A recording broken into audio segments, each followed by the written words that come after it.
In this video, we're going to talk about how you can increase your income by 50% or more by switching jobs. Let's get into it.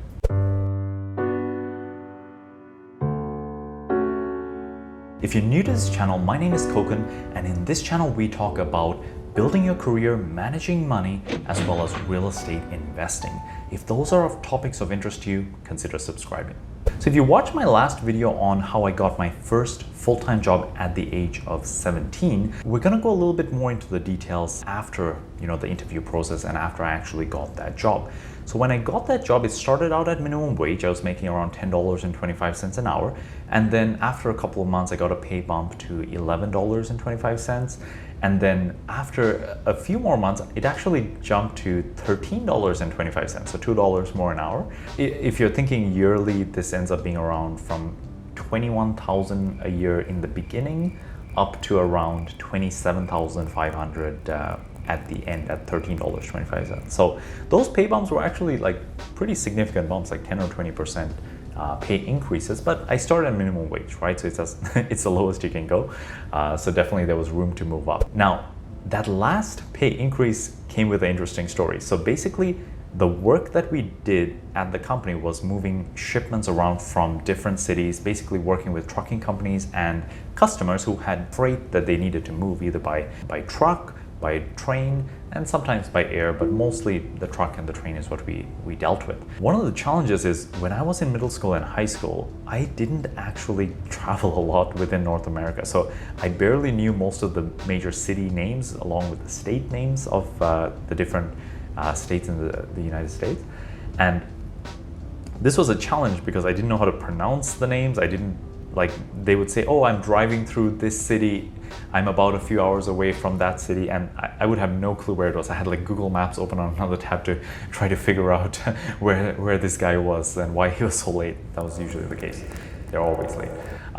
Anyways, so what my boss told me was, if I could memorize all the capital cities of each state and the names of the 50 states, I would get a pay raise. Took a couple of weeks. I printed out a map with all the different names, and literally on my bus ride to work and back, I'd be studying this. Even at home, I'd be studying this. So it took a couple of weeks, but eventually I was able to verbatim recite all 50 states and their capital cities. To be very honest, I cannot remember that right now anymore. But at that time, I was able to memorize every single name of the different states and their cities. Once I did that, he, as promised, gave me that $2 pay bump, and that worked out really well. So anyways, let's get back to how to increase your salary. So while I was working this job, my brother was actually working as an insurance agent at one of the banks here in Canada. And he was making around $40,000 a year. While I was working my current job, I started to apply for the different roles that were in his company because he could point me to, okay, you go to this website, that's where they post the jobs. It posts every couple of months. He had a way of looking at all the job postings internally. So he'd let me know, okay, that job just became available. Why don't you apply for it? So what ended up happening is I applied for the same role that he was in, and I got rejected. So then I applied again a couple of months later. I got rejected again, applied a third time, got rejected again, and finally the fourth time I applied, they gave me a phone interview, which she seemed happy with the responses that I gave, and they booked an in-person interview. I don't know what was in me, but I like not to give up. Whenever I start something, I want to see it through, and it doesn't take that much energy to apply for a job. So I just kept applying, and in this case, I knew that I could do that job well because my brother, who was doing the job, basically told me what you needed to do in order to excel at the job. So it didn't seem something out of ordinary or something that I wouldn't be able to do. So I felt pretty confident if they gave me the chance to get the job, I should be able to do it well. And one of the things that helped, so even before that fourth time when I applied the role, he tried to ask his manager to sort of put in a good word for me. And he was actually my brother was doing quite well in this department. He was one of the best in terms of sales, and they were selling insurance, right? So the amount of sales you make matters if you're a salesperson, and definitely the higher ups within the organization cared about that. Even though he was putting in a good word for me with his manager, I still couldn't get past the filter of HR for the first couple of tries. And then finally on the fourth try, they gave me a chance, they gave me an interview. Now, this is where things get interesting. Same as with the first video I made on interview tips, followed the same thing. Showed up early, dressed sharply, was upfront about what I couldn't do, but I was, enthusiastic. I showed a willingness to learn. And this interview was a little bit different because definitely it was a little bit more corporate, right? We had, I guess, the director of the department and one of the team managers of this insurance department interviewing me at the same time. And they were asking me a lot of questions. They were asking me about many different scenarios that I literally had no idea how to answer, but they were more looking for what I would do to try to find the answer. So, I would come up with these answers of, okay, I'd look on our website, what is the information that we provide? I would ask a coworker, I would ask a manager, I would Google it to try to find an answer, and I would try to be resourceful. And I'm guessing that's what they were looking for, someone who could problem solve. If a client calls in with a unique question, rather than saying that I don't know, they wanted someone who could find the answer just to, make that experience better for the customer. And I'm guessing that helped. But right at the end of the interview, I clearly remember this. I didn't feel I was really getting positive vibes from either of these two people interviewing me. So at the very end of the interview, I simply asked them, I don't know how this interview is going. Did I get the job? Right? Just asked it up front. And I think that sealed the deal, because one of the challenges I learned after I got the job was there were so many people working at this place that didn't ask for the sale. So it was in the travel insurance department, we'd have a customer call in, ask for a quote, ask for information, and then the salesperson, right, the insurance advisor who got the call, would just give that information, give the quote, and would not ask the customer if they wanted to buy the insurance. And like the job is to sell travel insurance, especially if someone's calling in, they're going on a trip, they need insurance. Now part of your job is asking the customer, like, do you want to buy that thing that I just explained to you and gave you the quote for, right? So by me asking them, did I get the job? I really felt that it made it clear to them that if I was someone willing to ask for the sale, in this case, ask for the job, I would have the confidence on the phone to ask a customer if they wanted to buy a policy.